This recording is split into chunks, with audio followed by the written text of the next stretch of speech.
ಇವತ್ತಿನ ಪತ್ರಿಕಾಗೋಷ್ಠಿಗೆ ಆಗಮಿಸಿರ್ತಕ್ಕಂಥ ಎಲ್ಲ ಸಮೂಹ ಪತ್ರಿಕಾ ಮಾಧ್ಯಮದ ಸ್ನೇಹಿತರನ್ನ ಆತ್ಮೀಯವಾಗಿ ಸ್ವಾಗತವನ್ನು ಬಯಸ್ತಾ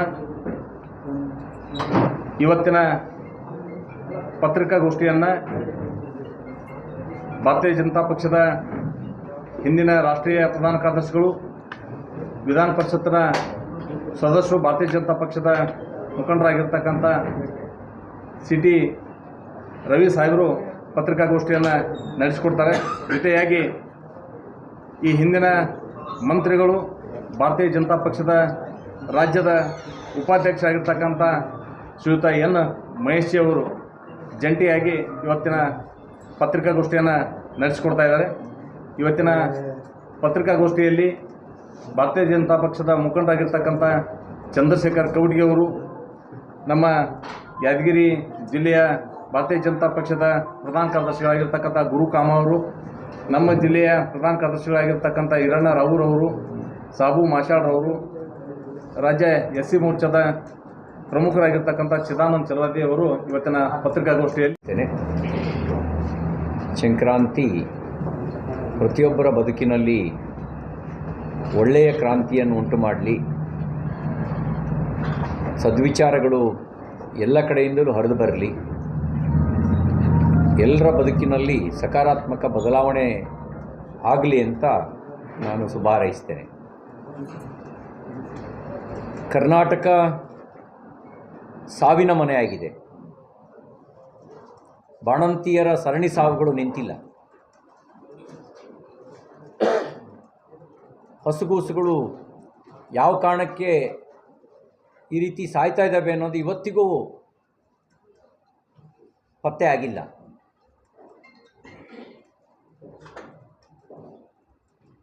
ಕಳೆದ 1.5 ವರ್ಷದಲ್ಲಿ 2800ಕ್ಕೂ ಹೆಚ್ಚು ರೈತರ ಆತ್ಮಹತ್ಯೆಗಳು ನಡೆದಿದೆ. ಪ್ರಾಮಾಣಿಕ ಅಧಿಕಾರಿಗಳು ಆತ್ಮಹತ್ಯೆ ದಾರಿ ಹಿಡಿತಾ ಇದ್ದಾರೆ.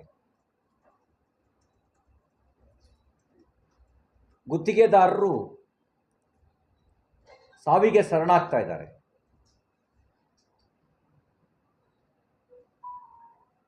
ಕರ್ನಾಟಕ ಸಾವಿನ ಮನೆಯಾಗಿದ್ದರೂ ಇದಕ್ಕೆ ಸಂಬಂಧ ಇಲ್ಲವೇನೋ ರೀತಿಯಲ್ಲಿ, ಇಲ್ಲ ಅನ್ನೋ ರೀತಿಯಲ್ಲಿ ಆಳುವ ಕಾಂಗ್ರೆಸ್ ಸರ್ಕಾರ ವರ್ತನೆ ಮಾಡ್ತಾ ಇದೆ.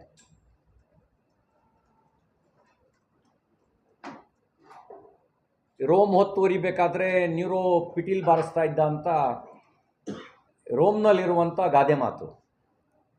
ಕರ್ನಾಟಕ ಸಾವಿನ ಮನೆಯಾಗಿದ್ದರೂ ಇಲ್ಲಿರುವ ಕಾಂಗ್ರೆಸ್ ಸರ್ಕಾರ ಕಲ್ಲು ಹೃದಯವನ್ನು ಹೊಂದಿದೆಯೇನೋ ಅನ್ನೋ ರೀತಿಯಲ್ಲಿ ಸಂವೇದನಾ ರಹಿತವಾಗಿ ವರ್ತಿಸ್ತಾ ಇದ್ದಾರೆ.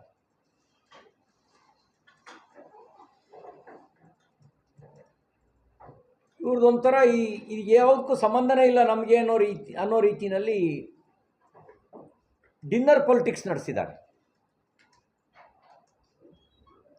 ಸ್ವಲ್ಪನಾದರೂ ಕರುಣೆ ಇದ್ದರೆ, ಸ್ವಲ್ಪವಾದರೂ ಬಸವ ತತ್ವದ ಮೇಲೆ ನಂಬಿಕೆ ಇದ್ದರೆ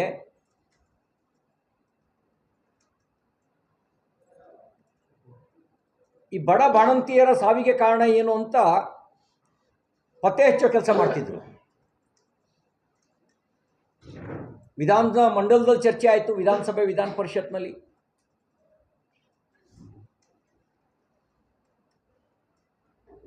ಸರಣಿ ಸಾವು ಇವಾಗಲೂ ನಿಂತಿಲ್ಲ. ಅಂದರೆ ಸಾವಿಗೆ ಕಾರಣ ಏನು? ಔಷಧಿನ, ಆಸ್ಪತ್ರೆನ, ವೈದ್ಯರ ನಿರ್ಲಕ್ಷ್ಯನ,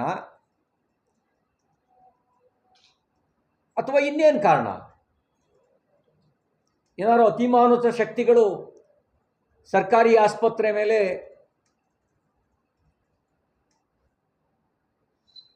ಬಂದು ವಕ್ರಿಸಿಕೊಂಡು ಬಾಣಂತಿಯರ ಸಾವಿಗೆ ಕಾರಣ ಆಗ್ತಾ ಇದ್ದಾರಾ? ಅಂದರೆ ಏನು ಕಾರಣ? ಇದು ಪತ್ತೆ ಹಚ್ಚಬೇಕಲ್ಲ. ಔಷಧಿ ಕಾರಣ ಅಂತ ಹೇಳಿದ್ರೆ ಔಷಧಿ ಬ್ಯಾನ್ ಆಗಬೇಕು, ಸರಬರಾಜು ಮಾಡಿರೋರ ಮೇಲೆ ಕ್ರಿಮಿನಲ್ ಮೊಕದ್ದಮೆ ಹೂಡಬೇಕು, ಕೊಲೆ ಮೊಕದ್ದಮೆ ದಾಖಲಿಸಬೇಕು. ಕಾರಣ ಏನು? ವೈದ್ಯರ ನಿರ್ಲಕ್ಷ್ಯ ಆಗಿದ್ದರೆ ವೈದ್ಯರ ಮೇಲೆ ಕ್ರಮ ಆಗಬೇಕಿತ್ತು. ಆಸ್ಪತ್ರೆ ಏನಾದ್ರು ಕಾರಣ ಆಗಿದ್ದರೆ ಏನು ಕಾರಣ ಅನ್ನೋದು ಪತ್ತೆ ಆಗಬೇಕಿತ್ತು. ದುರ್ದೈವ ಸಂಗತಿ ಏನು ಅಂದರೆ ಇದು ಯಾವುದಕ್ಕೂ ಸಂಬಂಧ ಇಲ್ಲದ ರೀತಿಯಲ್ಲಿ ಸರ್ಕಾರ ವರ್ತನೆ ಮಾಡ್ತಾ ಇರೋದು. ಮುಖ್ಯಮಂತ್ರಿಗಳಾಗಿ ಸಿದ್ದರಾಮಯ್ಯನವರು 2ನೇ ಬಾರಿ ಮುಖ್ಯಮಂತ್ರಿ ಆದಮೇಲೆ ಸಂವೇದನೆ ಕಳೆದುಕೊಂಡ ಮುಖ್ಯಮಂತ್ರಿ ಆಗಿದ್ದಾರೆ. ನಾನು ಭಾಳ ಬೇಸರದಿಂದ ಹೇಳಬೇಕಾಗಿದೆ, ಹೃದಯಹೀನರ ರೀತಿಯಲ್ಲಿ ಸರ್ಕಾರ ವರ್ತನೆ ಮಾಡ್ತಾ ಇದೆ. ಹೃದಯಹೀನರು ಅಥವಾ ಕಲ್ಲು ಹೃದಯದವರು ಮಾತ್ರ ಹೀಗೆ ವರ್ತನೆ ಮಾಡೋಕ್ಕೆ ಸಾಧ್ಯ. ಸಂಬಂಧನೇ ಇಲ್ಲ ಅನ್ನೋ ರೀತಿಯಲ್ಲಿ ಯಾರು ವರ್ತಿಸಬಲ್ಲರು ಅಂತ ಹೇಳಿದ್ರೆ ಒಂದು ಕಲ್ಲು ಹೃದಯ ಇರಬೇಕು, ಇಲ್ಲ ಹೃದಯಹೀನರು ಇರಬೇಕು. ಇವತ್ತಿನ ಈ ಸರ್ಕಾರ ನಡೀತಿರೋ ರೀತಿ ಹಾಗೇ ಇದೆ. ನಾನು ಆಗ್ರಹಿಸ್ತೇನೆ, ಈ ಸಾವಿಗೆ ಕಾರಣ ಏನು ಅನ್ನೋದನ್ನು ಪತ್ತೆ ಹಚ್ಚೋದಕ್ಕೆ ಹಾಲಿ ನ್ಯಾಯಾಧೀಶರ ನೇತೃತ್ವದಲ್ಲಿ ತಜ್ಞರ ಸಮಿತಿ ಮಾಡಿ. ನಮಗೆ ಸಂವೇದನಾ ರಹಿತರಾಗಿರ್ತಕ್ಕಂಥ ಸರ್ಕಾರದ ಯಾವುದೇ ಸಚಿವರ ಮೇಲೆ ನಂಬಿಕೆ ಇಲ್ಲ. ಹಾಲಿ ನ್ಯಾಯಾಧೀಶರ ನೇತೃತ್ವದಲ್ಲಿ ಎಕ್ಸ್ಪರ್ಟ್ ಕಮಿಟಿ ಮಾಡಿ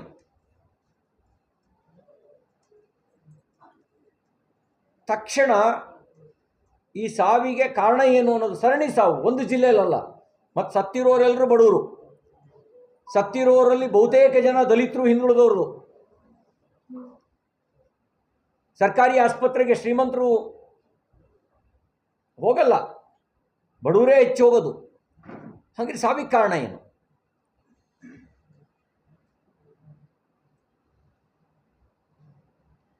ಭ್ರಷ್ಟಾಚಾರ ಆಸ್ಪತ್ರೆಯ ಜೀವರಕ್ಷಕ ಔಷಧಿಗಳ ಮೇಲೂ ಪ್ರಭಾವ ಬೀರಿ ಭ್ರಷ್ಟಾಚಾರದ ಕಾರಣದಿಂದಾಗಿ ಜೀವರಕ್ಷಕ ಔಷಧಿಯೇ ಜೀವ ತೆಗಿತಾ ಇದೆಯಾ, ಅಥವಾ ಹಣದ ದಾಹಕ್ಕೆ ಒಳಗಾಗಿ ವೈದ್ಯರೇನಾದರೂ ನಿರ್ಲಕ್ಷ್ಯ ಮಾಡಿದಾರಾ? ಕಾರಣ ಏನು ಅಂತ ಆಗಬೇಕಲ್ಲ. ಹತ್ತತ್ರ 600ಕ್ಕೂ ಹೆಚ್ಚು ಜನ ಈ ಒಂದು 4-5 ತಿಂಗಳಲ್ಲಿ ಬಾಣಂತಿಯರು ಸಾವಿಗೀಡಾಗಿದ್ದಾರೆ, ಹಸುಗೂಸುಗಳು ಸಾವಿಗೀಡಾಗಿದ್ದಾವೆ. ಹಾಗಿದು ಒಂದು ಗಂಭೀರವಾದ ವಿಷಯ ಅಲ್ವಾ ಇದು? ಅಂದರೆ ಸತ್ತವರು ಬಡವರು ಅವರು ಸತ್ರು ನಡೀತದೆ ಅನ್ನುವಂಥ ಒಂದು ಮಾನಸಿಕತೆಗೆ ಏನಾದ್ರು ಸರ್ಕಾರ ಬಂದುಬಿಟ್ಟಿದೆಯಾ? ಯಾಕೆ ಈ ಥರ ಕಲ್ಲು ಹೃದಯ ಆಗಿದ್ದಾರೆ? ಯಾಕೆ ಈ ರೀತಿ ಹೃದಯಹೀನ ರೀತಿಯಲ್ಲಿ ವರ್ತನೆ ಮಾಡ್ತಾ ಇದ್ದಾರೆ? ಸೀರಿಯಸ್ ಆಗಿ ತಗೊಂಡಿದ್ರೆ ಸರಣಿ ಸಾವುಗಳು ಯಾಕೆ ಮುಂದುವರಿತಾ ಇತ್ತು? ಈ ಸರಣಿ ಸಾವುಗಳು ಮುಂದುವರಿತಾ ಇದ್ದಾವೆ ಅಂದರೆ ಸಂವೇದನಾರಹಿತವಾಗಿರುವಂಥ ಸರ್ಕಾರ ಇದೆ ಅನ್ನೋದಕ್ಕೆ ಇನ್ನೇನು ಸಾಕ್ಷಿ ಬೇಕು? ಅದಕ್ಕೆ ಆಗ್ರಹಿಸ್ತೇನೆ, ತಕ್ಷಣ ಹಾಲಿ ನ್ಯಾಯಾಧೀಶರ ನೇತೃತ್ವದಲ್ಲಿ ತಜ್ಞರ ಸಮಿತಿ, ಎಕ್ಸ್ಪರ್ಟ್ ಕಮಿಟಿ ಮಾಡಿ ವಿತಿನ್ ದ ವೀಕ್ ಸಾವಿನಿಗೆ ಕಾರಣ ಏನು ಅನ್ನೋದು ಪತ್ತೆ ಆಗಬೇಕು. ಮತ್ತು ಸತ್ತವರು ಎಷ್ಟು ಪೋಸ್ಟ್ ಮಾರ್ಟಮ್ ಮಾಡಿದ್ದೀರಿ ನೀವು? ಪೋಸ್ಟ್ ಮಾರ್ಟಮ್ ಮಾಡಿದರೆ ಸತ್ಯ ಗೊತ್ತಾಗುತ್ತೆ, ರಿಪೋರ್ಟ್ ಬರುತ್ತೆ ಸಾವಿಗೆ ಕಾರಣ ಏನು ಅನ್ನೋದನ್ನು. ಅಂದರೆ ಎಷ್ಟು ಪೋಸ್ಟ್ ಮಾರ್ಟಮ್ ಮಾಡಿದ್ದೀರಿ, ಎಷ್ಟು ರಿಪೋರ್ಟ್ ಇದೆ ನಿಮ್ಮ ಹತ್ರ, ಏನು ತಡೆಯೋದಕ್ಕೆ ಏನು ಕ್ರಮ ತಗೊಂಡಿದ್ದೀರಿ? ಆಸ್ಪತ್ರೆ ಅಂದರೆ ಭಯ ಬೀಳುವ ಸ್ಥಿತಿಗೆ ಯಾಕೆ ತಂದು ನಿಲ್ಲಿಸಿದಿರಿ? ಸರ್ಕಾರಿ ಆಸ್ಪತ್ರೆ ಅಂದರೆ ಭಯ ಬೀಳಬೇಕು, ಆ ಸ್ಥಿತಿಗೆ ಯಾಕೆ ತಂದು ನಿಲ್ಲಿಸಿದಿರಿ? ಅದಕ್ಕೆ ನಾನು ಆಗ್ರಹಿಸ್ತೇನೆ, ಈ ಸಾವಿನ ಸರಣಿ ನಿಲ್ಲಬೇಕು. ಅದಕ್ಕೆ ತಕ್ಷಣ ಸಮರೋಪಾದಿಯಲ್ಲಿ ಕ್ರಮ ಕೈಗೊಳ್ಳಬೇಕು ಅಂತ ನಾನು ಆಗ್ರಹಿಸ್ತೇನೆ. ಡಿನ್ನರ್ ಪೊಲಿಟಿಕ್ಸ್ ಆಮೇಲೆ ಮಾಡ್ಕೊಳ್ಳಿ, ನೀನಾ ಮುಂದೆ ಯಾರಿಗೆ ಅನ್ನೋದಕ್ಕಿಂತ ಈ ಸಾವಿನ ಸರಣಿ ನಿಲ್ಲಿಸೋದು ಮುಖ್ಯ ಅನ್ನೋದು ಗಮನದಲ್ಲಿಟ್ಕೊಂಡು ಕೆಲಸ ಮಾಡಬೇಕು ಅಂತ ನಾನು ಆಗ್ರಹಿಸ್ತೇನೆ. ಆತ್ಮಹತ್ಯೆ, ಅತಿ ಹೆಚ್ಚು ರೈತರ ಆತ್ಮಹತ್ಯೆ ಆಗಿರುವಂಥ ರಾಜ್ಯದ ಸಾಲಿಗೆ ಕರ್ನಾಟಕ ಸೇರಿರ್ತಕ್ಕಂಥದ್ದು ಒಂದು ದುರದೃಷ್ಟಕರ ಸಂಗತಿ. ರೈತರಿಗೊಂದು ಆತ್ಮವಿಶ್ವಾಸ ತುಂಬಬೇಕಲ್ಲ. ವಿಶ್ವಾಸ ತುಂಬುವಾಗ ಯಾವ ಕೆಲಸ ಮಾಡ್ತಾಯಿದ್ದೀರಿ ನೀವು? ಹೇಳಿ, ಏನು ಕೆಲಸ ಮಾಡ್ತಾಯಿದ್ದೀರಿ ನೀವು? ಆತ್ಮವಿಶ್ವಾಸ ತುಂಬುವ ಯಾವ ಕೆಲಸ ಮಾಡ್ತಾಯಿದ್ದೀರಿ ನೀವು? ಆತ್ಮವಿಶ್ವಾಸ ತುಂಬೋದ್ರ ಬದಲಿಗೆ ನ್ಯಾಯ ಕೇಳಿದವ್ರ ಮೇಲೆ ದೌರ್ಜನ್ಯ ಮಾಡುವ ರಾಜಕಾರಣ ಮಾಡ್ತಾಯಿದ್ದೀರಿ. ಪಂಚಮಸಾಲಿಗಳು ಮೀಸಲಾತಿ ಕೇಳಿದ್ರು, ಅವ್ರ ಮೇಲೆ ಲಾಠಿ ಚಾರ್ಜ್ ಮಾಡಿದ್ರಿ. ಒಳ ಮೀಸಲಾತಿಗಾಗಿ ಆಗ್ರಹಿಸಿದವ್ರ ಮೇಲೆ ಬಗ್ಗೆ ನಿರ್ಲಕ್ಷ್ಯ ವಹಿಸಿದ್ರಿ. ಆಶಾ ಕಾರ್ಯಕರ್ತರು, ಅಂಗನವಾಡಿ ಕಾರ್ಯಕರ್ತರು ಧರಣಿ ಮಾಡ್ತಾ ಇದ್ದಾರೆ. ಆಶಾ ಕಾರ್ಯಕರ್ತರು ಇದನ್ನು 4ನೇ ದಿನದ ಧರಣಿ.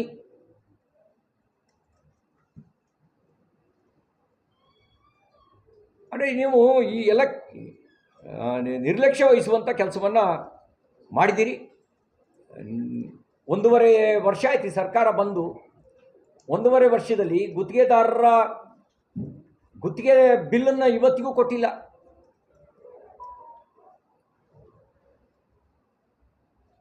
ಭ್ರಷ್ಟಾಚಾರ ಚರಮ ಸೀಮೆ ತಲುಪಿದೆ. 60% ದಾಟಿದೆ ಭ್ರಷ್ಟಾಚಾರ. ಸಾಕ್ಷಿ ಕೊಡಿ ಅಂತ ಕೇಳಿದ್ರಲ್ಲ, ಆತ್ಮಸಾಕ್ಷಿ ಇದ್ದವ್ರಿಗೆ ಸಾಕ್ಷಿ ಬೇಡ. ವರ್ಕ್ ಆರ್ಡರ್ ತಗೋಬೇಕು ಅಂತ ಹೇಳಿದ್ರೆ, ವರ್ಕ್ ಆರ್ಡರ್ ತಗೋಬೇಕು ಅಂದರೆ 15% ಕೊಡ್ಬೇಕು ಮಿನಿಮಮ್ ವರ್ಕ್ ಆರ್ಡರ್ ತಗೊಳಕ್ಕೆ. ವರ್ಕ್ ಎಕ್ಸಿಕ್ಯೂಷನ್ನಿಂದ ಬಿಲ್ ಬರಿಬೇಕಾದ್ರೆ AE, AWE, executive engineer, SE, CE ಇವೆಲ್ಲರಿಗೂ ಸೇರಿಸಿ ಕಡಿಮೆ ಅಂದರೆ 15-16% ಆಗುತ್ತೆ. ಮುಂಚಿಂದ 18, ಈಗಿಂದೊಂದು 16. ಎಷ್ಟು ಪರ್ಸೆಂಟ್ ಆಯಿತು? 18, 16, 34% ಆಯಿತು. LOC ತಗೋಬೇಕು ಅಂತ ಹೇಳಿದ್ರೆ, ಫೈನಲ್ LOC ತಗೋಬೇಕು ಅಂದರೆ 10-12% ಕೊಡಬೇಕು. 46% ಆಯಿತು. GST 18%, 1% ಸೆಸ್ಸು, ಇನ್ನೊಂದೆಂಥದ್ದು CBT ಅದು 1%. ಇದಲ್ದಲೇ SS ಟ್ಯಾಕ್ಸ್ ಅಂತ ಬೇರೆ ಇದೆ.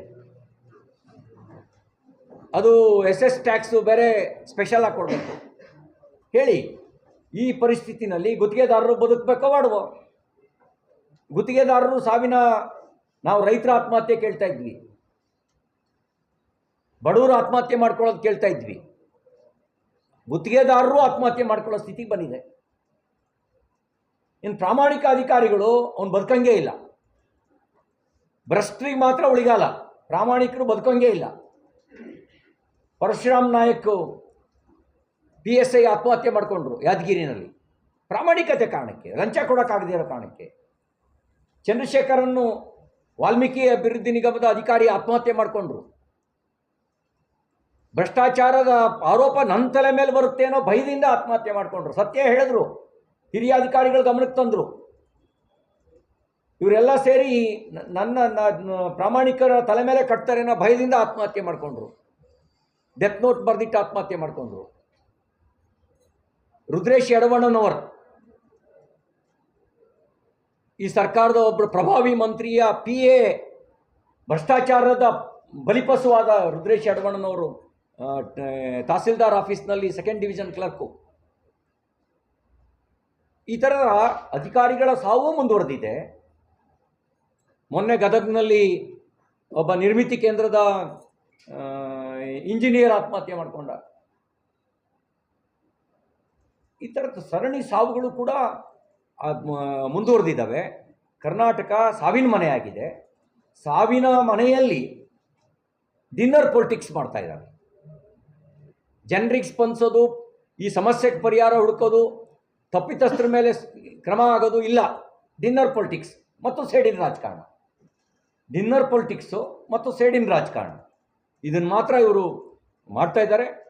ಅದಕ್ಕೆ ಈ ನಿರ್ಲಕ್ಷ್ಯವನ್ನು ಖಂಡಿಸ್ತೀನಿ. ನಿಮ್ಮ ಸಾಧನೆ ಏನು ಅಂತ ಕೇಳಿದ್ರೆ ಇವರೇನು ಹೇಳೋಕ್ಕಾಗತ್ತೆ ಸಾಧನೆನ? 1.5 ವರ್ಷದಲ್ಲಿ ನಿಮ್ಮ ಸಾಧನೆ ಏನು ಅಂತ ಕೇಳಿದ್ರೆ ಹಗರಣಗಳು ಸಾಧನೆ ಆಗಲ್ಲ. ಮೂಢ ಹಗರಣ ಸಾಧನೆ ಅಂತ ಭಾವಿಸಿದಾರಾ? ವಾಲ್ಮೀಕಿ ಹಗರಣ ಸಾಧನೆ ಅಂತ ಭಾವಿಸಿದಾರಾ? ಅಂಬೇಡ್ಕರ್ ಅಭಿವೃದ್ಧಿ ನಿಗಮದ ಹಗರಣ ಸಾಧನೆ ಅಂತ ಭಾವಿಸಿದಾರಾ? ಬೋವಿ ನಿಗಮದ ಹಗರಣ ಸಾಧನೆ ಅಂತ ಭಾವಿಸಿದಾರಾ? ಅಬ್ಕಾರಿ ಹಗರಣ ಸಾಧನೆ ಅಂತ ಭಾವಿಸಿದಾರಾ? ಸೀಟ್ ಬ್ಲಾಕಿಂಗ್ ಹಗರಣ ಸಾಧನೆನಾ ಇವರು ಸರ್ಕಾರದ್ದು? ಅಂದರೆ ಭ್ರಷ್ಟಾಚಾರವೇ ಇವ್ರ ಸಾಧನೆನಾ? ಬೆಲೆ ಏರಿಕೆ ಸಾಧನೆನಾ? RTC ಬೆಲೆ 30 ರೂಪಾಯಿಗೆ ಏರಿಸಿದ್ದೀವಿ ಅನ್ನೋ ಸಾಧನೆ ಆಗತ್ತಾ?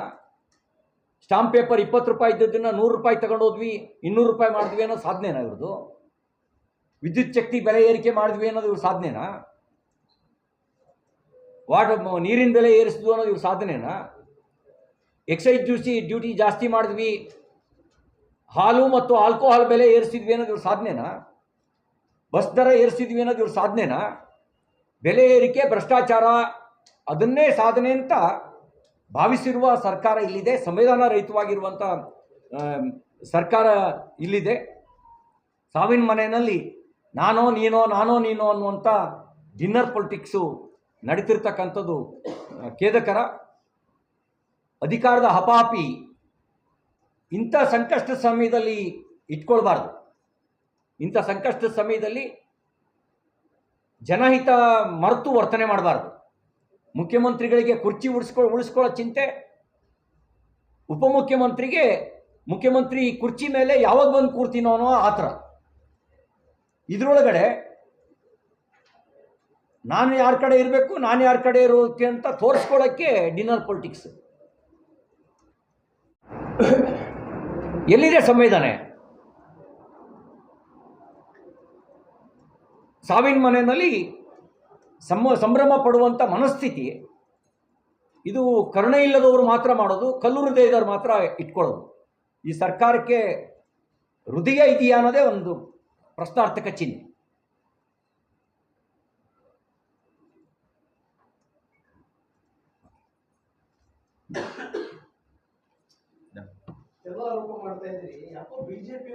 ವಿರೋಧ ಪಕ್ಷವನ್ನು ಕಟ್ಟಿ ಹಾಕೋಕೆ ಬಿಜೆಪಿ ನಾಯಕರು ಇವ್ರು ಮಾತಾಡ್ತಾರೆ, ಆಮೇಲೆ ಹೇಳ್ತೀನಿ. ಈ ಮಹೇಶ್ ಸರ್ ಸಿ ಟಿ ರವಿಯವ್ರ ಮಾತುಗಳನ್ನು ಕೇಳಿಸ್ಕೊಂಡಿದ್ದೀರಿ. ಈ ಸರ್ಕಾರ ಸಂವೇದನಾ ರಹಿತ ಸರ್ಕಾರ, ಭ್ರಷ್ಟಾಚಾರದಲ್ಲಿ ಸಿಕ್ಕಾಕೊಂಡಿರ್ತಕ್ಕಂಥ ಸರ್ಕಾರ, ಅಭಿವೃದ್ಧಿ ಶೂನ್ಯ ಸರ್ಕಾರ. ತಮ್ಮ ಗ್ಯಾರಂಟಿ ಯೋಜನೆಗಳನ್ನು ಜಾರಿಗೊಳಿಸ್ಲಿಕ್ಕಾಗದೆ ತಪ್ಪುರ್ಸಾಡ್ತಾ ಇರೋ ಸರ್ಕಾರ ಇದು. ಗ್ಯಾರಂಟಿ ಯೋಜನೆಗಳಿಗೆ ಹಣ ಒದಗಿಸ್ಲಿಕ್ಕೆ ಎಂತಹ ವಾಮ ಮಾರ್ಗವನ್ನು ಬಳಸಿದ್ದಾರೆ ಇವರು ಅನ್ನೋದನ್ನು ರಾಜ್ಯದ ಜನತೆ ನೋಡ್ತಾ ಇದ್ದಾರೆ. SCP TSP ಹಣ, SC STಗಳ ಅಭಿವೃದ್ಧಿಗಿರ್ತಕ್ಕಂಥ ಹಣ 25,000 ಕೋಟಿ ಹಣವನ್ನು ಗ್ಯಾರಂಟಿಗಳಿಗೆ ಬಳಸಿದ್ದಾರೆ. ಇದು ಸಾಕಾಗಲ್ಲ ಅಂತ ಬೆಲೆ ಏರಿಕೆ ಮಾಡಿದ್ದಾರೆ. ವಿಶೇಷವಾಗಿ ಅಬಕಾರಿ ಇಲಾಖೆ ಮದ್ಯದ ಬೆಲೆಯನ್ನು ಜಾಸ್ತಿ ಮಾಡಿದೆ, 20% ಜಾಸ್ತಿ ಮಾಡಿದ್ದಾರೆ. 28,000 ಕೋಟಿ ಸಂಗ್ರಹ ಮಾಡೋ ಟಾರ್ಗೆಟ್ ಇದ್ದಿದ್ದು 42 ಕೋಟಿಗೆ ಹೋಗಿದ್ದಾರೆ. ಸಾರ್ವಜನಿಕರು ನಾವು ಏನಂದ್ಕೋಬೇಕು, ನಾಗರಿಕರು ಅಂದರೆ ಇಷ್ಟೆಲ್ಲ ದುಡ್ಡು ತಗೊಂಬಂದು ಅಭಿವೃದ್ಧಿ ಮಾಡ್ತಾರೆ ಅಂತ. ಆದರೆ ಈ ಎಲ್ಲ ಹಣವನ್ನು ಗ್ಯಾರಂಟಿ ಯೋಜನೆಗಳಿಗೆ ಬಳಸಲಿಕ್ಕೆ ಪ್ಲ್ಯಾನ್ ಮಾಡ್ತಾ ಇದ್ದಾರೆ. ಇದು ಎಂಥ ತಪರ ಎಕನಾಮಿಕ್ಸ್ ಅಂತಂದರೆ, ಶಕ್ತಿ ಯೋಜನೆ ಇದೆ, ಬಸ್ಸಲ್ಲಿ ನಮ್ಮ ತಾಯಂದಿರು ಫ್ರೀಯಾಗಿ ಓಡಾಡಬಹುದು ಅನ್ನೋವಂಥ ಒಂದು ಶಕ್ತಿ ಯೋಜನೆ.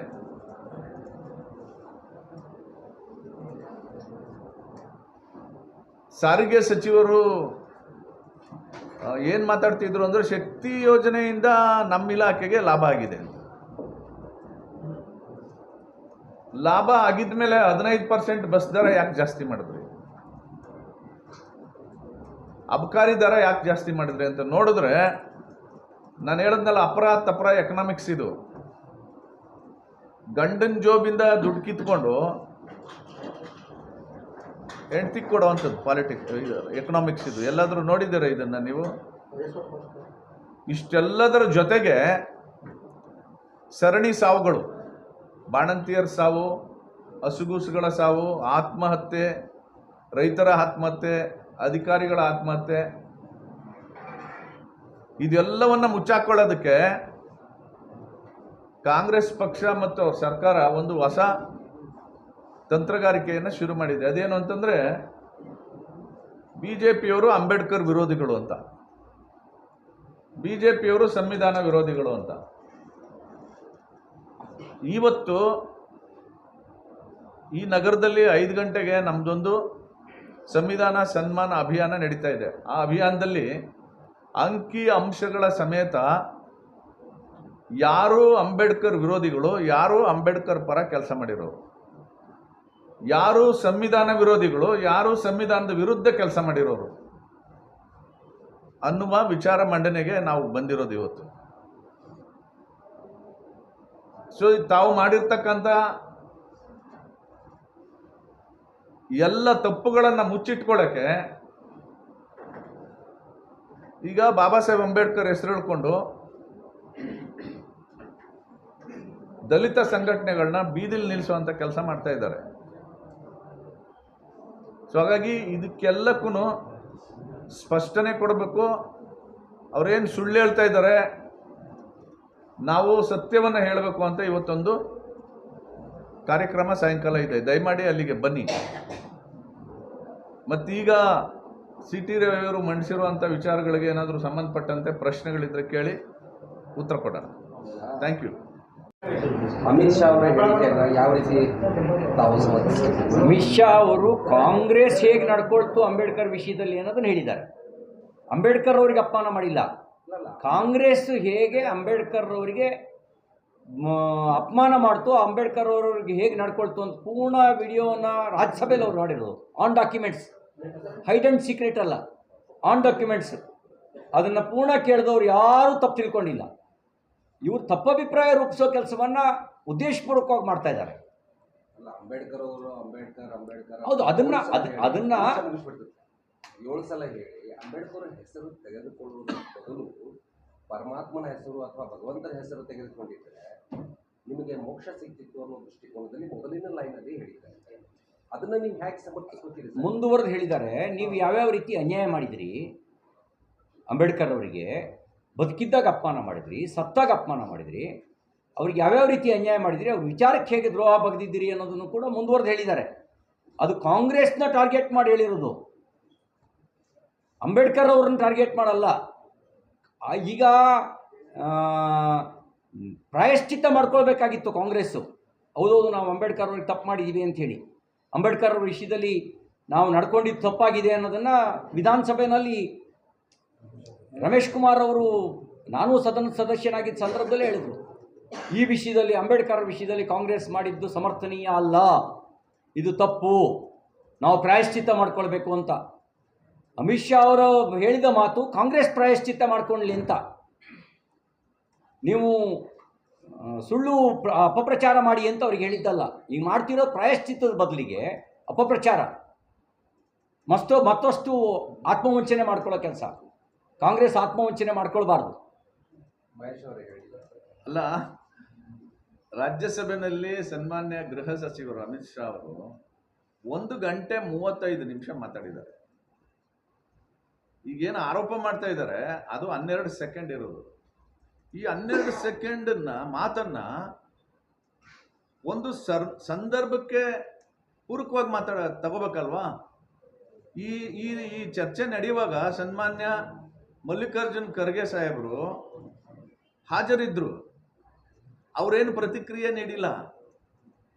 20 ನಿಮಿಷ ಆದಮೇಲೆ 12 ಸೆಕೆಂಡನ್ನು ಕಟ್ ಆ್ಯಂಡ್ ಪೇಸ್ಟ್ ಮಾಡಿದ ಮೇಲೆ ಇದು ಸೀರಿಯಸ್ ಟರ್ನ್ ತಗೊಂಡಿದೆ. ಸೊ ಮಲ್ಲಿಕಾರ್ಜುನ್ ಖರ್ಗೆ ಅವ್ರಿಗೆ ಅವರು ಮಾತಾಡಿರೋದು ಸರಿಲ್ಲ ಅಂದಿದ್ರೆ ಅಲ್ಲೇ ಎದ್ದು ನಿಂತ್ಕೊಂಡು ಕೇಳ್ತಿದ್ರು. ಸಹಜವಾಗಿ ಮಾತಾಡ್ತಕ್ಕಂಥ ಸಂದರ್ಭದಲ್ಲಿ ಬಂದಿರೋ ಮಾತು ಅದು, ಬಂದಿರೋ ಅಂಥ ಮಾತು. ನಾನು ಇಲ್ಲಿ ಕೂತ್ಕೊಂಡು ಅದನ್ನು ಡಿಫೆಂಡ್ ಮಾಡ್ಕೋತಾ ಇಲ್ಲ. ಸಂದರ್ಭ ಯಾವುದು? ಬಾಬಾ ಸಾಹೇಬ್ರಿಗೆ ದ್ರೋಹ ಮಾಡಿದ್ದೀರಿ, ಮೋಸ ಮಾಡಿದ್ದೀರಿ, ಅನ್ಯಾಯ ಮಾಡಿದ್ದೀರಿ. ಆ ಪಾಪಕ್ಕೆ ಪ್ರಾಯಶ್ಚಿತ್ತ ಮಾಡ್ಕೋಬೇಕು ನೀವು ಅನ್ನೋ ಮಾತಿನ ಬರದಲ್ಲಿ ಮಾತಾಡಿರುವಂಥದ್ದು ಅದು. ನೀವು 12 ಸೆಕೆಂಡ್ ಎತ್ಕೊಂಡ್ರಿ, 1 ಗಂಟೆ 35 ನಿಮಿಷ ಮಾತಾಡಿರೋದ್ರ ಬಗ್ಗೆ ಏನು ಮಾತಾಡಲ್ಲ? ಅಲ್ಲ, ನೀವು ಅದನ್ನು ಡಿಪೆಂಡ್ ಮಾಡ್ಕೋತೀರ. ನಾನು ಡಿಫೆಂಡ್ ಮಾಡ್ತಾ ಇಲ್ಲ. ಅಲ್ಲ ಸರ್, ಈಗ ಪ್ರಶ್ನೆ ಇರೋದು ಆ 12 ಸೆಕೆಂಡ್ಗಳ ಬಗ್ಗೆ ನಿಮ್ಮ ಅಭಿಪ್ರಾಯ ರೀ, ನೀವು ಉಳಿದಿರೋದು ಸಮಗ್ರವಾಗಿ ನೋಡಿ ಅರ್ಥ ಆಗುತ್ತೆ. ಈಗ ಆ 12 ಸೆಕೆಂಡ್ಗಳ ಬಗ್ಗೆ ಇರೋ ಆ ಹೇಳಿಕೆ ಬಗ್ಗೆ ನಿಮ್ಮ ನಿಲುವೇನು? ಈಗ 12 ಸೆಕೆಂಡ್ಗಳಲ್ಲಿ ಏನು ಬಂದಿದೆ ಅದನ್ನ ಸಮಗ್ರವಾಗಿ 1.5 ಗಂಟೆ ಏನು ಮಾತಾಡಿದಾರೆ ಆ ಹಿನ್ನೆಲೆಯಲ್ಲಿ ನೋಡ್ಬೇಕಲ್ವಾ? ಆ ಹಿನ್ನೆಲೆ ಏನು? ಕಾಂಗ್ರೆಸ್ಸು ಬಾಬಾ ಸಾಹೇಬ್ ಅಂಬೇಡ್ಕರ್ಗೆ ಏನೇನು ಮೋಸ ಮಾಡಿದೆ, ಅನ್ಯಾಯ ಮಾಡಿದೆ, ಅದಕ್ಕೆ ಪ್ರಾಯಶ್ಚಿತ್ತ ಮಾಡ್ಕೊಳ್ಳಿ ಅಂತ ಹೇಳೋ ಬರದಲ್ಲಿ ಈ ಮಾತು ಬಂದಿದೆ. ನಾನು ನಾನು ಒಂದ್ ನಿಮಿಷ ಕೇಳಿ, ನಾನು ಇದನ್ನ ಡಿಫೆಂಡ್ ಮಾಡ್ಲಿಕ್ಕೆ ಇಲ್ಲಿ ಕೂತಿಲ್ಲ. ಮಾತಿನ ಫ್ಲೋ ಇದೆಯಲ್ಲ, ಆ ಫ್ಲೋನಲ್ಲಿ ಬಂದಿರೋದು, ಅದನ್ನ ಅಷ್ಟನ್ನೇ ಯಾಕೆ ಪಿಕ್ ಅಂಡ್ ಚೂಸ್ ಮಾಡ್ತೀರಿ? ನೀವು ಹೇಳ್ದಂಗೆ ಅವ್ರು ಹೇಳ್ತಾ ಇಲ್ವಲ್ಲ ಸರ್? ಯಾರು? ನೀವು ಈಗ ಹೇಳ್ತಾ ಇದ್ದೀರಲ್ಲ, ಮಾತಿನ ಬರದಲ್ಲಿ ಹಿಂಗ್ ಬಂದಿರೋದು ಹೌದು, ಮುಂದಿನ ವಿಚಾರ ಬೇರೆ ಅಂತ ಏನ್ ಹೇಳ್ತಾ ಇದ್ರಲ್ಲ, ಇದನ್ನ ಅವ್ರು ಹೇಳ್ತಾ ಇಲ್ಲ. ಯಾರು ಇದನ್ನ ಸಿಟಿ ಹೇಳಿ? ಅವರಾಗ್ಲಿ ಅಥವಾ ರಾಜ್ಯ ನಾಯಕರಾಗ್ಲಿ ಹೇಳ್ತಾ ಇಲ್ಲ. ಅಮಿತ್ ಶಾ ನಿಮ್ಮದೇ ಪಕ್ಷದ ಬಿಜೆಪಿ ಸಂಸದರುಗಳು ಇದನ್ನ ನಾವು ಸಮರ್ಥನೆ ಮಾಡ್ಕೋತೀವಿ ಶಾ ಅವ್ರ ಹೇಳಿಕೆ ಅಂತ ಹೇಳ್ತಾರೆ. ಇಲ್ಲ ನಿಮ್ಮದೇ ಪಕ್ಷದ ಅಧ್ಯಕ್ಷರು ಹೇಳ್ತಾರೆ ಇದನ್ನ. ಅಮಿತ್ ಶಾ ಜಿ ಇಡೀ ಅಮಿತ್ ಶಾ ಅವರ ಮಾತಿನಲ್ಲಿ ಅಪಮಾನ ಆಗುವ ಸಂಗತಿ ಯಾವುದಿದೆ ಅಂದ್ರೆ 12 ಸೆಕೆಂಡ್ಗಳ ಬಗ್ಗೆ ಇರೋ ಪದಗಳ ಬಳಕೆಗೆ ಸಂಬಂಧಪಟ್ಟಿರೋದು. ಆ ಪದಗಳನ್ನ ನೀವು ಸಮರ್ಥನೆ ಮಾಡ್ಕೋತೀರಾ? ಅಲ್ಲ, ನೀವೇನಂದ್ರೆ ಆಶಯಗಳ ಬೇರೆ, ಹಿನ್ನೆಲೆ ಬೇರೆ, ನೀವು ಅದಕ್ಕೆ ಬೇಕಾದಂತ ತಾತ್ಪರ್ಯಗಳು ಬೇರೆ ಇರಬಹುದು. ಬಳಸಿರೋ ಪದಗಳ ಬಗ್ಗೆ ಅಷ್ಟೇ ಇರೋದು. ನಾನು ಪೂರ್ವಕವಾಗಿ ಈಗ ಮಹೇಶ್ ಸರ್ ಏನಂದ್ರು ಅದನ್ನ ನಾನು ಡಿಪೆಂಡ್ ಮಾಡ್ಕೊಳಲ್ಲ ಅಂದ್ರು, ಅಂದ್ರೆ ಅವ್ರು ಖಂಡಿಸ್ತಾರ ಅಥವಾ ನೀವು ಹೇಳ್ತಾ ಇರೋದನ್ನ ಅವ್ರು ವಿರೋಧಿಸ್ತಾರ? ಅದನ್ನು ಸ್ಪಷ್ಟನೆ ಮಾಡಿ. ಒಂದೇನಂತಂದರೆ, ನಾನು ಇಡೀ ಅವರ ಭಾಷಣವನ್ನು 2 ಬಾರಿ ಕೇಳಿದೆ. ಎಲ್ಲೂ ಅಂಬೇಡ್ಕರ್ ಅವರಿಗೆ ಅಪಮಾನ ಆಗುವ ರೀತಿಯಲ್ಲಿ ಅವರು ಹೇಳಿಲ್ಲ. ಕಾಂಗ್ರೆಸ್ಸನ್ನು ಅವರ ಬಂಡವಾಳವನ್ನು ಬಿಚ್ಚಿಡುವ ಕೆಲಸವನ್ನು ಮಾಡಿದ್ದಾರೆ. ಆ ಬಿಚ್ಚಿಡುವ ಕೆಲಸವನ್ನು ಸಮಗ್ರವಾಗಿ ನೋಡಿದವರು ಯಾರೂ ಅದನ್ನು ವಿರೋಧಿಸ್ತಾ ಇಲ್ಲ. ಯಾರು ಕಟ್ ಆ್ಯಂಡ್ ಪೇಸ್ಟ್ ಆಗಿ ನೋಡಿದವರು ಮಾತ್ರ ಅದನ್ನು ತಪ್ಪಾಗಿ ತಿಳ್ಕೊಂಡಿದ್ದಾರೆ. ಸಮಗ್ರವಾಗಿ ನೋಡಿದವರು ಎಲ್ಲರೂ ಕಾಂಗ್ರೆಸ್ಸನ್ನೇ ಚೀತು ಅಂತ ಉಗಿತಾ ಇದ್ದಾರೆ. ಈಗ ಅನ್ನ ಬೆಂದಿದೆಯಲ್ಲ ಅನ್ನಕ್ಕೆ ನಾವು ಎಲ್ಲರನ್ನೂ ಮುಟ್ಬೇಕಂತಿಲ್ಲ. ಒಂದು ನೋಡಿದ್ರೆ ಆಯಿತು. ಅಂಬೇಡ್ಕರ್ ಹೆಸರನ್ನು ಹೇಳೋ ಬದಲು ನೀವು ದೇವರ ಹೆಸರು ಹೇಳಿದ್ರೆ ನಿಮಗೆ ಸ್ವರ್ಗ ಸಿಗುತ್ತೆ ಅಂತ ಹೇಳಿದ್ದಾರೆ. ಉಳಿದಿದ್ದಾಯ್ತು, ಬಾಕಿದ್ದು ಭಾಷಣ ಆಮೇಲೆ ಕೇಳೋಣ. ಈ ಮಾತನ್ನು ಹೇಳಿದ್ ನಿಜ ತಾನೇ? ಯಾವ ಕಂಟೆಂಟ್ಸಲ್ಲಿ ಹೇಳಿದ್ರು ಕಂಟೆಂಟ್ ಬಿಡಿ ಸರ್, ಅದಕ್ಕೆ ನಾನು ಹೇಳೋದು ಸಮಗ್ರ ದೃಷ್ಟಿಯಿಂದ ನೋಡಿ. ಅಂಬೇಡ್ಕರ್ ಅವರು ಫ್ಯಾಷನ್ ಅಂತ ಅಲ್ಲ, ಅಂಬೇಡ್ಕರ್ ಅವರು ಹೇಳಿರೋದು, ಅವರು ಹೇಳಿರೋದು ಕೂಡ ಶಿಕ್ಷಣ, ಸಂಘಟನೆ, ಹೋರಾಟ. ಶಿಕ್ಷಣ ಅಂದರೆ ಸಮಗ್ರ ಅರಿವು ಮೂಡಿಸ್ಕೊಡೋದು. ಅಮಿತ್ ಶಾ ಅವ್ರ ವಿಷಯದಲ್ಲೂ ಅವ್ರ ಭಾಷಣದಲ್ಲೂ ಒಂದು ಡಿಬೇಟ್ ಬೇಕಾರಾಗಲಿ ಸಮಗ್ರ ದೃಷ್ಟಿಯಿಂದ. ಅಲ್ಲಿ ಸರಿ ಇರೋದನ್ನು ಸರಿ ಅಂತ ಹೇಳೋಣ, ತಪ್ಪಿರೋದು ತಪ್ಪು ಅಂತ ಹೇಳೋಣ. ಹಾಗೆಯೇ ಕಾಂಗ್ರೆಸ್ಸು ಅಂಬೇಡ್ಕರ್ ಅವ್ರನ್ನ ಹೇಗೆ ನಡೆಸ್ಕೊಳ್ತು ಅನ್ನೋದು ಒಂದು ಚರ್ಚೆ ಆಗಲಿ. ಒಂದು ನಿಮಿಷ, ಚರ್ಚೆ ಆಗಲಿ. ಈಗೇನು ಕಾಂಗ್ರೆಸ್ ಪ್ರಾಯೋಜಿತ ಹೋರಾಟ ನಡೀತಾ ಇದೆ, ಅದನ್ನು ನಾವು ಚರ್ಚೆಗೆ ನಾವು ತಯಾರಿದ್ದೀವಿ. ಪ್ರಶ್ನೆ ಏನಿದೆ ಅಂದ್ರೆ ಅಂಬೇಡ್ಕರ್ ಅವರು ಫ್ಯಾಷನ್ ಅಂಬೇಡ್ಕರ್ ಅಲ್ಲ, ನಾನು ಹೇಳ್ತಾ ಇರೋದು ಸಮಗ್ರ ದೃಷ್ಟಿಯಿಂದ ನೋಡಿ ಅಂತ ಅಷ್ಟೇ ಹೇಳ್ತಾ ಇದ್ದೀನಿ. ಆ ಕಟ್ ಅಂಡ್ ಪೇಸ್ಟ್ನಲ್ಲಿ ನೋಡಬೇಡಿ, ಸಮಗ್ರ ದೃಷ್ಟಿಯಿಂದ ನೋಡಿ. ಸಮಗ್ರ ದೃಷ್ಟಿಯಿಂದ ಚರ್ಚೆ ಮಾಡೋಣ. ಒಂದ್ ನಿಮಿಷ ಅವ್ರ ಪ್ರಶ್ನೆಗೆ ಉತ್ತರ ಹೇಳ್ಬಿಡ್ತೇನೆ. ಏನು ನೀವು ಈ ಸಂವಿಧಾನ ನೀವು ಈ ಕಾರ್ಯಕ್ರಮ ಸಂಜೆ ಇಟ್ಟಿದ್ದೀರಲ್ಲ, ಇದು ಬಿಜೆಪಿಗೆ ಡ್ಯಾಮೇಜ್ ಆಗಿದೆ. ಅಂಬೇಡ್ಕರ್ ಬಗ್ಗೆ ಅಮಿತ್ ಶಾ ಅವರು ಕೊಟ್ಟಿರೋ ಹೇಳಿಕೆಯಿಂದ ಡ್ಯಾಮೇಜ್ ಆಗಿದೆ. ಅದನ್ನ ಇದು ಮಾಡ್ಕೊಳಕ್ಕೂ ಸಮರ್ಥನೆ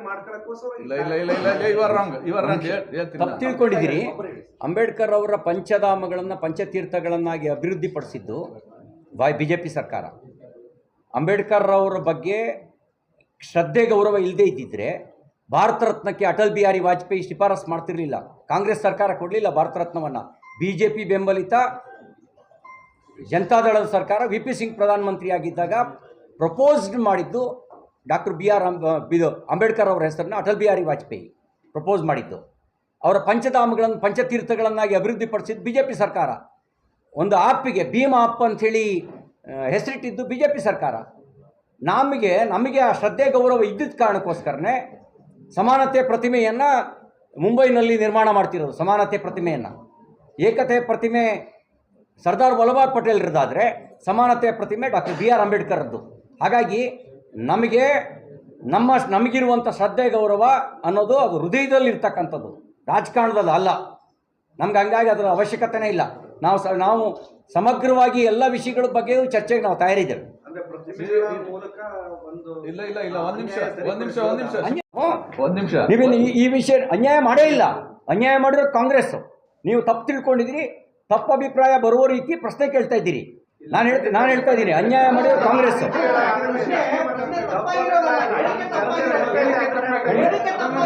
ಅದು ನಿಮ್ಮ ಅಭಿಪ್ರಾಯ, ಅದು ನಿಮ್ಮ ಅಭಿಪ್ರಾಯ, ಅದು ನಿಮ್ಮ ಅಭಿಪ್ರಾಯ, ನಿಮ್ಮ ಅಭಿಪ್ರಾಯ, ಅದು ನಿಮ್ಮ ಅಭಿಪ್ರಾಯ ತಪ್ಪು. ನಿಮ್ಮ ಅಭಿಪ್ರಾಯ ತಪ್ಪು. ನೀವೇನು ಹೇಳ್ತಾ ಇದ್ದೀರಿ, ನಿಮ್ಮ ಅಭಿಪ್ರಾಯ ತಪ್ಪು. ಸಮಗ್ರ ದೃಷ್ಟಿಯಿಂದ ನೋಡಿ, ಆಗ ನಿಮಗೆ ಅಮಿತ್ ಶಾ ಅವರು ಅರ್ಥ ಆಗ್ತಾರೆ. ನಿಮ್ಮ ಅಭಿಪ್ರಾಯ ತಪ್ಪು ಅಂತ ಹೇಳಿ ನಿಮ್ಮ ಅಭಿಪ್ರಾಯ ತಪ್ಪಿದೆ. ಅದು ನಿಮ್ಮ ಅಭಿಪ್ರಾಯ ಅಲ್ಲ, ಅದು ನಿಮ್ಮ ಅಭಿಪ್ರಾಯ. ನೀವು ಹಾಗೆ ತಿಳ್ಕೊಳ್ಳೋದು ನಿಮ್ಮ ಅಭಿಪ್ರಾಯ. ನೀವು ಅದು ಸ್ವತಂತ್ರ ಇದೆ. ಒಂದು ಕ್ಲಾರಿಫೈ, ಒಂದ್ ಸೆಕೆಂಡ್ ಯಾವ ಅಭಿಪ್ರಾಯಗಳು ಇಲ್ಲ, ಇಲ್ಲಿ ಇರೋ ಪ್ರಶ್ನೆಗಳು ಮಾತ್ರ. ಈ ಪ್ರಶ್ನೆಗಳಿಗೆ ನಾವು ಬ್ರದರ್ ಒಂದು ಕ್ಲಾರಿಫಿಕೇಶನ್ ಕೊಟ್ಬಿಡ್ತೀನಿ. ಒಂದ್ ನಿಮಿಷ ಇರಿ. ನನ್ಗೊಂದು ಪ್ರಶ್ನೆ ಕೇಳಿದ್ರೆ ಬೆಳಗಾವಿ ಅಧಿವೇಶನ ಒಳಗ ಪಂಚಮಸಾಲಿ ಸಮಾವೇಶ ಒಳಗ ನೀವು ಬಿಜೆಪಿ ಎಲ್ಲ ನಿಮ್ಮ ಅಧ್ಯಕ್ಷರು ಸೇರಿದಂತೆ ಸ್ಟ್ರೈಕ್ ಕೂತಿರಿ, ನಮ್ಮ ಮ್ಯಾಗ ದಬ್ಬಾಳಿಕೆ ಮಾಡೋದು ಅಂತ ಹೇಳಿದ್ರಿ. ಅವಾಗ ಬಿಜೆಪಿ ಸರ್ಕಾರ ಇತ್ತಲ್ಲ, ಸತ್ಯಾಗ್ರಹ ಕುಂದ್ರದ ಅವಶ್ಯಕತೆ ಏನಿತ್ತು ನಿಮ್ಮದು? ನಿಮ್ ಬಿಜೆಪಿ ಸರ್ಕಾರ ಇತ್ತು, ನಿಮ್ಮ ಅಧ್ಯಕ್ಷರಲ್ಲಿ ಕೂಡೋದು ಕಾರಣ ಇದ್ದಿಲ್ಲ. ಬೆಳಗಾವಿ ಒಳಗಲ್ಲಿ ಅಲ್ಲಿ ಸ್ಟ್ರೈಕ್ ಮಾಡೋದು ಅವಶ್ಯಕತೆ ಇದ್ದಿಲ್ಲ. ನಿಮ್ ಸರ್ಕಾರ ಇತ್ತು, ಪಂಚಮಸಾಲಿ ಮಾಡಬೇಕಾಗಿತ್ತು. ಈಗ ಸ್ಟ್ರೈಕ್ ಕುಂದ್ರದ ಉದ್ದೇಶ ಏನು? ನಿಮ್ಮದು ಅಭಿಪ್ರಾಯ ಆದರೆ ನಂದೇನಿಲ್ಲ. ನಿಮ್ಮ ಪ್ರಶ್ನೆ ಆದರೆ ನಿಮ್ಮದು ಪ್ರಶ್ನೆ ಆದರೆ ನಾವು ಅದಕ್ಕಾಗಿಯೇ ಟೂ ಡಿಯಲ್ಲಿ ಪಂಚಮಶಾಲಿ ಮತ್ತು ಲಿಂಗಾಯತರನ್ನ ಸೇರಿಸಿ 2A ಹಿಂದುಳಿದ ವರ್ಗಕ್ಕೆ ಯಾವುದೇ ರೀತಿ ಅನ್ಯಾಯ ಆಗದ ರೀತಿಯಲ್ಲಿ 2Dಯಲ್ಲಿ ಪಂಚಮಶಾಲಿ ಮತ್ತು ಲಿಂಗಾಯತರಿಗೂ ಮೀಸಲಾತಿಯನ್ನು ಕೊಟ್ಟು ಸಾಮಾಜಿಕ ನ್ಯಾಯನ ಎತ್ತಿಡ್ತಿದ್ದೀವಿ. ಯಾವುದೇ ಅನ್ಯಾಯ 2Aಲಿರುವಂಥವರಿಗೂ ಆಗದ ರೀತಿಯಲ್ಲಿ ಅವರನ್ನೂ ರಕ್ಷಣೆ ಮಾಡಿ ಪಂಚಮಶಾಲಿಗಳಿಗೂ ನ್ಯಾಯ ಕೊಡುವಂಥ ಕೆಲಸ ಮಾಡಿದ್ದೀವಿ. ಈಗ ಅದು ಕೋರ್ಟ್ ಮುಂದೆ ಇದೆ. ಈ ಸರ್ಕಾರ ತನ್ನ ನಿಲುವನ್ನು ಪ್ರಕಟಗೊಳಿಸಿ ಅದನ್ನೇ ಅನುಷ್ಠಾನ ಮಾಡಿದ್ರೆ 2Aಲಿರುವಂಥ ಹಿಂದುಳಿದವರಿಗೂ ಅನ್ಯಾಯ ಆಗಲ್ಲ, 2Dಯವರಿಗೂ ಕೂಡ ನ್ಯಾಯ ಸಿಗುತ್ತೆ. ಅದು ಮಾಡಲಿ. ಈಗ ಇವ್ರದ್ದು ಪ್ರಶ್ನೆ ಇದೆ. ಒಂದ್ ಸೆಕೆಂಡ್ ಇದನ್ನ ಹೇಳ್ತೀನಿ. ಈಗ ಕೇಳಿಸ್ಕೊಳ್ಳಿ. ಅಮಿತ್ ಶಾ ಅವರ ಇಶ್ಯೂ ರೈಸ್ ಆಗಿರೋದ್ರಿಂದ ನೀವು ಸಂವಿಧಾನ ಸನ್ಮಾನ ಅಭಿಯಾನ ಮಾಡ್ತಾ ಇದ್ದೀರಿ ಅಂತ ಒಂದು ಮಾತು ಹೇಳ್ಬೋದು. ನಿಮಗೆ ಗೊತ್ತಿರಲಿ ಸ್ನೇಹಿತರೆ, ನವೆಂಬರ್ 26 ಜನವರಿ 26 ನಡೀತಾ ಇರೋ ಅಭಿಯಾನ ಇದು ಕೇವಲ ಏನು ಕರ್ನಾಟಕದಲ್ಲಲ್ಲ, ಇಡೀ ರಾಷ್ಟ್ರದಾದ್ಯಂತ ನಡೀತಾ ಇದೆ. ಇದಕ್ಕೆ ಪೂರ್ವಭಾವಿ ಸಿದ್ಧತೆಯನ್ನು ನಾವು 3 ತಿಂಗಳ ಹಿಂದೆ ಮಾಡ್ಕೊಂಡಿದ್ವಿ. ಒಂದು ರಾಂಗ್ ನೆರೇಟಿವ್ ಸೆಟ್ ಆಗ್ತಾ ಇದೆ ನಮ್ಮ ವಿರುದ್ಧ. ಬಿಜೆಪಿ ಅಧಿಕಾರಕ್ಕೆ ಬಂದ್ರೆ ಸಂವಿಧಾನ ಬದಲಾಯಿಸ್ಬಿಡ್ತಾರೆ ಅಂತ. ಹಾಗಾದ್ರೆ ಸಂವಿಧಾನವನ್ನ ನಿಜವಾಗ್ಲೂ ಬದಲಾಯಿಸಿರೋದು ಯಾರು? ಒಂದ್ ಸೆಕೆಂಡ್ ಇರಿ. ಸೊ ಯಾರು ಸಂವಿಧಾನನ ನಿಜವಾಗ್ಲೂ ಇಲ್ಲಿವರೆಗೆ ಬದಲಾವಣೆ ಮಾಡಿದ್ದಾರೆ, ಯಾರು ಅದಕ್ಕೆ ಶಕ್ತಿ ತುಂಬಿದ್ದಾರೆ ಅಂತ ದಾಖಲೆಗಳ ಸಮೇತ ಕೊಡ್ಬೇಕಲ್ವಾ? ಅದು ಕೊಡೋ ಅಂತ ಕೆಲಸ ಮಾಡ್ತಾ ಇರೋ ಮಧ್ಯದಲ್ಲಿ ಇದು ಬಂದಿದೆ, ಈ ಇಶ್ಯೂ ಬಂದಿದೆ. ಈ ನಮ್ಮ ಆರ್ಗ್ಯುಮೆಂಟ್ಗೆ ಇಡೀ ಕರ್ನಾಟಕದಲ್ಲಿ ಕಾಂಗ್ರೆಸ್ ಸರ್ಕಾರ ಉತ್ತರ ಕೊಡೋಕ್ಕಾಗದೆ ಬಾಬಾ ಸಾಹೇಬ್ರಿಗೆ ಇವ್ರು ಮಾಡಿರೋ ಅನ್ಯಾಯಗಳು, ಅವಮಾನಗಳು ಅದನ್ನೆಲ್ಲ ಹೇಳಲಿಕ್ಕೆ ಶುರು ಮಾಡಿದ್ಮೇಲೆ ಇದೊಂದು ಇಶ್ಯೂ ಬಂತು. ಇದನ್ನ ಎತ್ಕೊಂಡು ಅದನ್ನ ಕವರ್ ಅಪ್ ಮಾಡಕ್ ನೋಡ್ತಾ ಇದ್ದಾರೆ. ಇದರಲ್ಲೂ ಕೂಡ ನಾವು ಸತ್ಯ ಏನು ಅಂತ ಮಾತಾಡ್ತಾ ಇದ್ದೀವಿ. ನಾನು ಈಗಲೂ ಹೇಳ್ತೀನಿ, ಅಮಿತ್ ಶಾ ಅವರ 12 ಸೆಕೆಂಡಲ್ಲಿ ಮಾತಾಡಿರೋ ಮಾತಿದೆಯಲ್ಲ, ಅದನ್ನ ನಾನು ಡಿಫೆಂಡ್ ಮಾಡ್ಕೊಳ್ಳಲ್ಲ. ಆದ್ರೆ ಒಂದ್ ನಿಮಿಷ ತಡೀರಿ. ಆದ್ರೆ ಇದು ಒಂದು ಸಾಂದರ್ಭಿಕವಾಗಿ ಬಂದಿರುವಂತದ್ದನ್ನ ದೊಡ್ಡ ಇಶ್ಯೂ ಮಾಡ್ತಾ ಇದ್ದೀರಲ್ಲ, ಮಾಡಿ. ನಾವು ಏನ್ ಶುರು ಮಾಡಿದ್ವಿ, ನಮ್ಮ ಅಭಿಯಾನ ಏನು ಶುರುವಾಗಿದೆ, ನಮ್ಮ ಅಭಿಯಾನನ ನಾವು ಕಂಟಿನ್ಯೂ ಮಾಡ್ತೀವಿ. ನೋಡೋಣ ಸತ್ಯ ಯಾವುದು ಸುಳ್ಳು ಯಾವುದು ಅಂತ ಗೊತ್ತಾಗ್ಲಿ ಜನರಿಗೆ. ಅವ್ರ ನಿಲುವು ಅದಕ್ಕೆ ನಾನು ಕ್ಲಿಯರ್ ಆಗಿ ಹೇಳಿದ್ದೀನಲ್ಲ, ನಾನು ಹೇಳಿದ್ದೀನಿ. ಸಮಗ್ರ ದೃಷ್ಟಿಯಿಂದ ಅಮಿತ್ ಶಾ ಅವ್ರನ್ನ ನೋಡಿದ್ರೆ ಒಂದು ನಿಮಿಷ ಹೇಳಿ, ಸಮಗ್ರ ದೃಷ್ಟಿಯಿಂದ ನೋಡಿದ್ರೆ ಯಾರೂ ತಪ್ಪು ತಿಳ್ಕೊಳ್ಳಲ್ಲ ಅಷ್ಟೇ. ಅದೇ ನನ್ನ ಅಭಿಪ್ರಾಯ. ಸಂವಿಧಾನ ಮೂಲಕ ನ್ಯಾಯ ಕೊಟ್ಟದ್ದು ಅಂಬೇಡ್ಕರ್ ಆಧುನಿಕ ದೇವರು ಅಥವಾ ಪರಮಾತ್ಮ, ಇದನ್ನು ಒಪ್ಪಂದ್ರೆ ಇವರು ಈ ನಮ್ಮ ಭಾರತೀಯ ಪರಂಪರೆಯಲ್ಲಿ ಕಷ್ಟಕ್ಕಾದವ್ರನ್ನೆಲ್ಲರೂ ದೇವರು ಅಂತಲೇ ಭಾವಿಸ್ತೀವಿ. ಎಲ್ಲರೂ ಯಾರ್ಯಾರು ಕಷ್ಟಕ್ಕಾಗ್ತಾರೆ ಆ ಕಷ್ಟಕ್ಕಾದವ್ರನ್ನೆಲ್ಲರನ್ನೂ ಕೂಡ ದೇವರು ಅಂತ ಭಾವಿಸ್ತೀವಿ. ಪರರಿಗಾಗಿ ಬದುಕಿದವ್ರನ್ನೆಲ್ಲರೂ ದೈವಾಂಶ ಸಂಬುತ್ತರು ಅಂತಲೇ ಭಾವಿಸ್ತಕ್ಕಂಥ, ಯಾರು ನಿಸ್ವಾರ್ಥಿಯಾಗಿ ಸಮಾಜಕ್ಕಾಗಿ ಬದುಕ್ತಾರೆ ಅವ್ರನ್ನಲ್ಲೇ ಭಗವಂತನ ಕಾಣುವಂಥ ಪರಂಪರೆ ಭಾರತದಲ್ಲಿದೆ. ಈಗ ಮಹೇಶ್ ಸರ್ ನೀವು ಒಂದು ಮಾತು ಹೇಳಿದ್ರಿ, ಆಗ ದಲಿತ ಪರ ಸಂಘಟನೆಗಳು ಅದನ್ನ ಕಾಂಗ್ರೆಸ್ ಪ್ರಾಯೋಜಕ ಅಂತಕ್ಕಂಥದ್ದು. ಅಂದ್ರೆ ಇವ್ರು ಯಾರಿಗೂ ಕಾಂಗ್ರೆಸ್ ಒನ್ ಸೈಡ್ ಆಗಿದಾರ ದಲಿತರು? ಯಾರು ಗೊತ್ತಿಲ್ಲ ನನಗೆ. ಅಲ್ಲ, ನೀವು ಇಲ್ಲ ಇಲ್ಲ, ಈಗ ದಲಿತರು ನಮ್ಮ ಜೊತೆ ಇದ್ದಾರೆ, ಎಲ್ಲರೂ ನಮ್ಮ ಜೊತೆಗಿದ್ದಾರೆ. ನನ್ನ ಪ್ರಶ್ನೆ ಏನು ಅಂತಂದ್ರೆ, ನೋಡ್ರಿ, ನೀವು ಯಾರೋ ಕೇಳಿದ್ರು ಬಾಬಾ ಸಾಹೇಬ್ರು ನಮಗೆ ಫ್ಯಾಷನ್ ಅಂತ. ಎಸ್, ನಮಗೆ ಫ್ಯಾಷನ್, ದಲಿತರಿಗೆ ಶೋಷಿತರಿಗೆ. ಕಾಂಗ್ರೆಸ್ನವ್ರಿಗೆ ಹೆಂಗ್ ಫ್ಯಾಷನ್ ಆಗುತ್ತೆ ಅಂತ ಹೇಳಿರೋದು ಅಮಿತ್ ಶಾ ಅವರು. ನೀವು ಫ್ಯಾಷನ್ ಮಾಡ್ಕೋಬೇಡಿ. ಅವ್ರಿಗೆ ಫ್ಯಾಷನ್ ನೋ ನೋ ನೋ, ಕಾಂಗ್ರೆಸ್ನವರು ಅಂಬೇಡ್ಕರ್ ಹೆಸರು ಹೇಳೋದು ನಿಮ್ಗೆ ಫ್ಯಾಷನ್ ಆಗಿದೆ ಅಂತ ಅವ್ರಿಗೆ ಹೇಳಿದ್ದಾರೆ. ಕಾಂಗ್ರೆಸ್ನವ್ರಿಗೆ ಹೇಳಿರೋದು. ನನಗೆ ಒಬ್ಬ ದಲಿತ ಆಗಿ ನನಗೆ ಬಾಬಾ ಸಾಹೇಬ್ ಅಂಬೇಡ್ಕರ್ ಫ್ಯಾಷನ್. ಯಾಕೆಂದ್ರೆ ಅವರೇ ಮಾಡೆಲ್ ನನಗೆ. ಇದು ಒಂದು. ಎರಡನೇದು, ಬಾಬಾ ಸಾಹೇಬ್ ಅಂಬೇಡ್ಕರ್ ನಮಗೆ ಎಮೋಷನಲ್ಲು. ಆ ಕಾರಣಕ್ಕೆ ನಾನು ಈ ಒಂದು 12 ಸೆಕೆಂಡ್ ವಿಚಾರ ಇದೆಯಲ್ಲ, ಅದನ್ನ ನಾನು ಡಿಫೆಂಡ್ ಮಾಡ್ಕೊಳ್ಳಲ್ಲ. ಇದೆರಡನ್ನೂ ಮೀರಿದಂಥದ್ದು ಬಾಬಾ ಸಾಹೇಬ್ ಅಂಬೇಡ್ಕರ್ ನಮಗೊಂದು ಮಿಷನ್. ದಯವಿಟ್ಟು ಅರ್ಥ ಮಾಡ್ಕೊಳ್ಳಿ, ಅವರೊಂದು ಮಿಷನ್. ಆ ಮಿಷನ್ ಯಾವುದು ಅಂತಂದ್ರೆ, ಶೋಷಿತ ವರ್ಗಗಳನ್ನ ಸಾಮಾಜಿಕ ಆರ್ಥಿಕ ಅಸಮಾನತೆಯಿಂದ ಮೇಲೆತ್ತಿ ಮೇನ್ ಸ್ಟ್ರೀಮಿಗೆ ತಂದು ಗವರ್ನಿಂಗ್ ಕ್ಲಾಸ್ ಆಗಬೇಕು ಅಂತ ಮಿಷನ್ ಇಟ್ಕೊಂಡಿದ್ರು. ಆ ಮಿಷನ್ಗೆ ಅಡ್ಡಿಪಡಿಸಿರೋದು, ದಾಖಲೆಗಳ ಸಮೇತ ಹೇಳ್ತಾ ಇದ್ದೀನಿ, ಮೊದಲ 30 ವರ್ಷಗಳ ಕಾಲ ಆ ಮಿಷನ್ಗೆ ಅಡ್ಡಿಪಡಿಸಿರೋದು ಕಾಂಗ್ರೆಸ್ನವರು. ಅದನ್ನ ನಾವು ಮಾತಾಡ್ತಾ ಇದ್ದೀವಿ ಜನರಿಗೆ. ಸಂಜೆ ಬನ್ನಿ, ಉಳಿದಿದ್ದೆಲ್ಲ ಸಮಗ್ರವಾಗಿ ನಿಮಗೆ ಮಾಹಿತಿ ಸಿಗುತ್ತೆ. ಕಾಂಗ್ರೆಸ್ ಹೋಗ್ತಾರಲ್ಲ ಯಾರು? DK ಶಿವಕುಮಾರ್ 13 ಜನ JDS ಶಾಸಕರನ್ನು ಸೆಳೆಯಲು ಪ್ರಯತ್ನ ಮಾಡಿದಂತ ಸ್ವತಃ ಕುಮಾರಸ್ವಾಮಿ ಅವರೇ ಹೇಳ್ತಾ ಇದ್ದಾರೆ. ನನಗೇನಂದರೆ, ನನಗೆ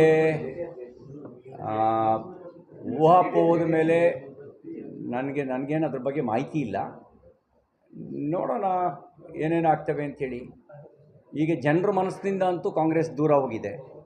ಯಾರನ್ನು ಸೆಳೆದ್ರೂ ಜನರ ಮನಸ್ಸಿನಲ್ಲಿ ಅವ್ರ ಭ್ರಷ್ಟಾಚಾರ, ಅವ್ರ ಬೆಲೆ ಏರಿಕೆ ಅದನ್ನ ಅಳಿಸೋಕ್ಕೆ ಸಾಧ್ಯ ಇಲ್ಲ.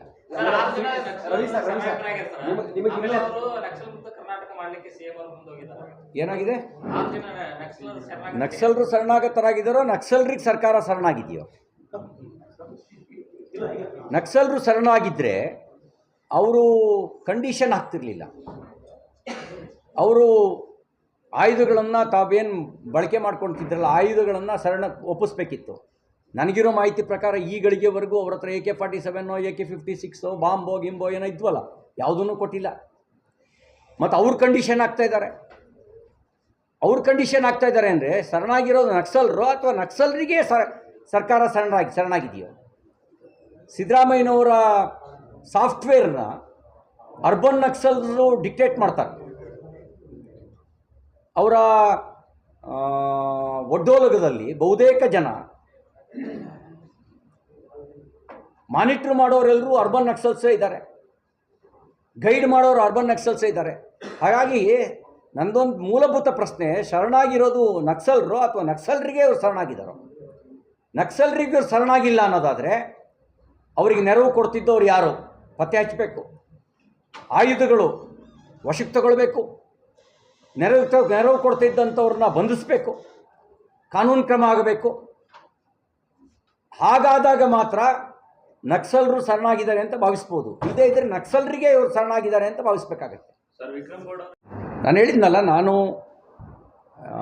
ನಕ್ಸಲರ ದಾರಿ ತಪ್ಪು. ಅದು ಸಂವಿಧಾನ ವಿರೋಧಿಯಾಗಿರೋದು, ಪ್ರಜಾಪ್ರಭುತ್ವ ವಿರೋಧಿಯಾಗಿರೋದು. ಸಂವಿಧಾನದ ಮೇಲೆ ನಂಬಿಕೆ ಇರೋರು, ಪ್ರಜಾಪ್ರಭುತ್ವದ ಮೇಲೆ ನಂಬಿಕೆ ಇರೋರು ಬ್ಯಾಲೆಟ್ ಮೇಲೆ ನಂಬಿಕೆ ಇಡ್ತಾರೆ, ಬುಲೆಟ್ ಮೇಲೆ ನಂಬಿಕೆ ಇಡಲ್ಲ. ಮತ್ತು ನಕ್ಸಲರು ನೆರವು ಪಡಿತಾ ಇರೋದು ರಾಷ್ಟ್ರ ವಿರೋಧಿಗಳ ಕಡೆಯಿಂದ. ಚೀನಾದ ನೆರವು ಪಡಿತಾರೆ, ಪಾಕಿಸ್ತಾನದ ISI ನೆರವು ಪಡಿತಾರೆ. ಅವ್ರನ್ನ ದೇಶಭಕ್ತರು ಅಂತೇಳಿ ಸನ್ಮಾನ ಮಾಡೋಕ್ಕಾಗತ್ತಾ ನಾವು? ಅಥವಾ ಅವ್ರ ವಿಚಾರವನ್ನು ಒಳ್ಳೆಯದು ಅಂತ ಒಪ್ಕೊಳ್ಳೋಕ್ಕಾಗತ್ತಾ?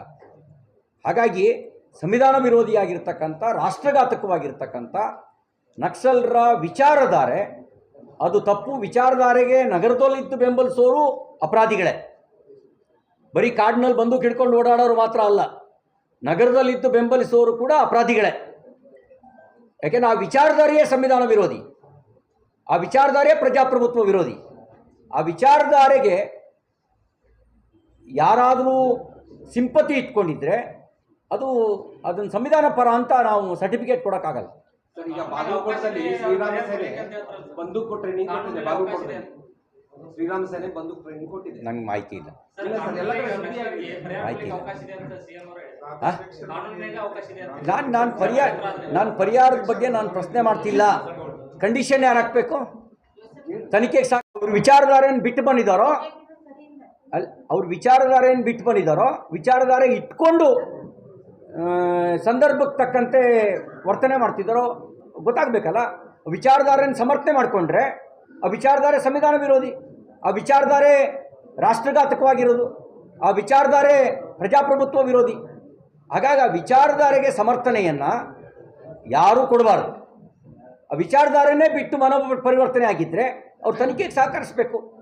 ಯಾರ್ಯಾರು ಈ ನೆಟ್ವರ್ಕ್ ಜೊತೆಗಿದ್ದಾರೆ ಅನ್ನೋದು ಬಹಿರಂಗ ಆಗಬೇಕು.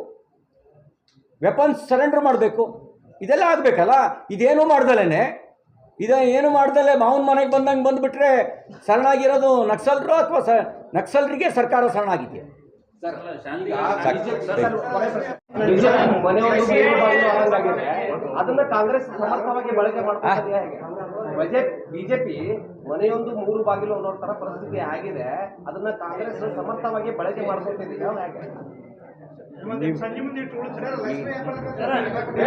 ಎಲ್ಲ ಇವತ್ತಿಗೆ ಸಾಕು. ಮುಖ್ಯ ವಿಷಯಗಳು ಮರೆಗೆ ಹೋಗಬಾರ್ದು. ಧನ್ಯವಾದ. ಅಲ್ಲಿ ದಿನ ಹೇಳ್ತೀನಿ ಬಿಡು, ಇನ್ನು ಸುಮಾರಿದ್ದಾವೆ. ಸಾಕು, ಇವತ್ತಿಗೆ ಸಾಕು. ಮಹೇಶ್ ಸರ್ ಹಂಗೆ